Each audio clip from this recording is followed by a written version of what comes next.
If I say B on a bad phone line, you might hear D, but if I say Bravo, there will be no confusion. Today, I'm gonna teach you about the NATO phonetic alphabet and more importantly, how to actually remember it using memory techniques.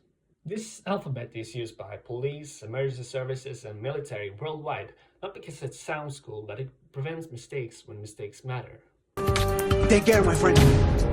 Alpha, Mike, Foxtrot. Most people try to learn this alphabet by brute force, flashcards, list, and repetition. It works, but it's slow and doesn't stick. Instead, we're gonna use memory techniques.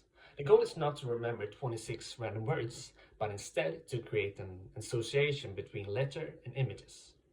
And in order for us to do this, we're gonna use something called memory palaces. That is essentially an imaginary place in your mind. It could be your car, your home, or your school, whatever. And I suggest you start with your own house because you're pretty familiar with the setting. And the first letter of the alphabet is A, and the NATO equivalent is alpha. So when I think of alpha, I associate that with Andrew Tate, for example. So you can use this by thinking of Andrew Tate standing at your front door. So you know A is Andrew Tate. Andrew Tate is alpha. We can continue this little route in your mind palace by following it up with the letter B. B stands for Bravo. So we can imagine Andrew Tate standing and clapping and saying Bravo to a person juggling. And he might stand directly inside of your house, like in the hall. Well, the next letter is C and stands for Charlie. It's pretty simple. You can imagine, example, Charlie Kirk standing in your hall and tying his shoe. The next letter is D and stands for Delta. So you can imagine like river delta flowing next to Charlie. The next letter is E and stands for Echo. So you can imagine some guy or woman just standing in your wardrobe and screaming, and you can hear an echo. Congrats! Now you learned the 5 first letters of the NATO phonetic alphabet, and hopefully you can remember them all. To ensure that, we're gonna do a repetition. So start by rethinking in your mind palace what was standing at your front door. If you got it, it was Andrew Tate. Andrew Tate is an alpha. Alpha is the first letter. The next letter was B, and if you already got it, Andrew Tate was clapping and saying Bravo. Bravo was the second letter. The next letter was C. You're still in the hall, but maybe there was someone tying his shoe. Charlie. Charlie Kirk, for example. The next letter was D. And if you start thinking what was next to Charlie, you might say Delta. It was a river delta. Delta stands for D. And if you can remember what was in the wardrobe, it was a echo. Now, the last letter, E. There was something in your wardrobe. What was that? It was a guy screaming like, hey!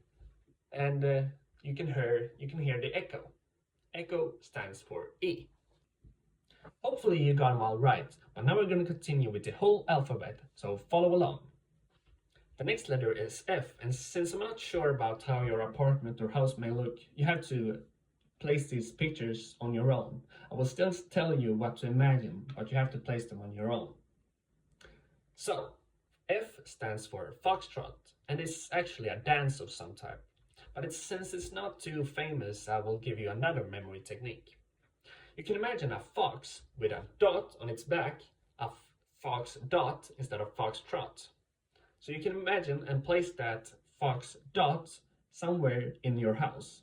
Follow the path of the hallway. And next letter is golf. So you can imagine a golf ball or a golfer. The next letter is H and stands for hotel.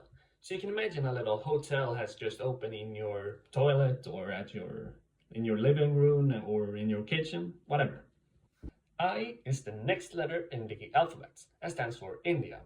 So you can associate things like curry or the Indian flag or some Indian person or maybe crickets. So you can imagine either of those things being in the next root of your memory palace. J is the next letter in the alphabet. So you can imagine Romeo and Juliet have both swallowed some poison and lays next to each other. K is the next letter in the alphabet and stands for kilo. So you can imagine a weighted kilo. The next letter is pretty tricky. It is L and stands for Lima. Lima is the capital of Peru. But instead of imagining that, because it's sort of abstract, you can imagine a lime. Lime Lima. It sounds pretty similar. So picture a lime. Lime Lima. Now to my favorite, the letter M. M stands for Mike, and you can imagine Mike Wazowski or Mike Tyson. Let's continue with the letter N. N stands for November, and you can imagine a calendar with the November month at the top, and maybe there are some autumn leaves and as a picture. O stands for Oscar, so you can imagine an Oscar award statue. P stands for Papa, so you can imagine your dad. Q stands for Quebec and is a city in Canada. You can either imagine a maple leaf or maybe a cube. Quebec. Cube, Quebec. Now R. R stands for Romeo, so you can imagine the same picture as Romeo and Juliet. But now, since it's R, it is Romeo. S is the next letter and stands for Sierra. Sierra is actually a Spanish word for mountain, but instead we're gonna use an association. Sierra sounds like sea era, like everything is made out of sea, like water. So you can imagine this part of your house is just mainly made out of water. Sea era. T stands for tango, so you can imagine someone dancing tango in this part of your house. Maybe next to that person stands someone in a uniform, the letter U, uniform, dancing along to the tango. The next letter is V and stands for Victor. So you can either think of Victor Hugo, the French author, or maybe you can think of someone you know named Victor. Or you can even think of someone holding a trophy because of victory. Victor, victory. We're almost there, just a few left. The next letter is W and stands for whiskey. So you can imagine Victor holding a bottle of whiskey, or maybe a whiskey bottle is in the trophy. X stands for X-ray, so you can imagine someone doing an X-ray. Y is the next letter and stands for Yankee, so you can imagine the New York baseball team named the Yankees, which are famous for their white and blue colored shirts with pine stripes on them.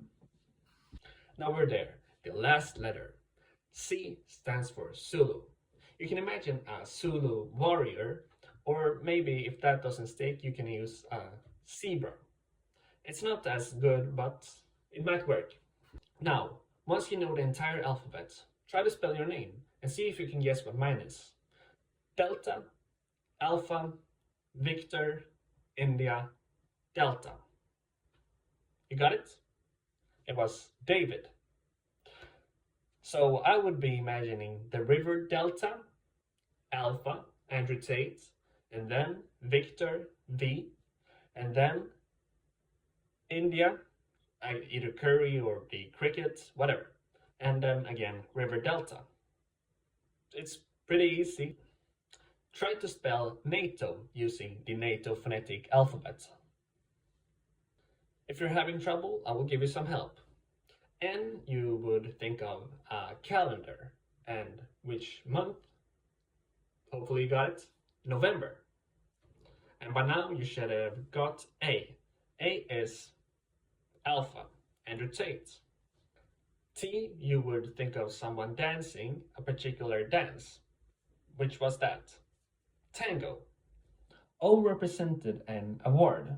Which award? The Oscars award. Oscar O. Thank you for watching this far, and hopefully you've learned something new and can recite all the letters and maybe even recognize them in a movie or a book. And If you enjoyed this video, please consider dropping a like and subscribe, and maybe even a suggestion on what you want to see next to learn with memory techniques. And for now, goodbye. Thank you.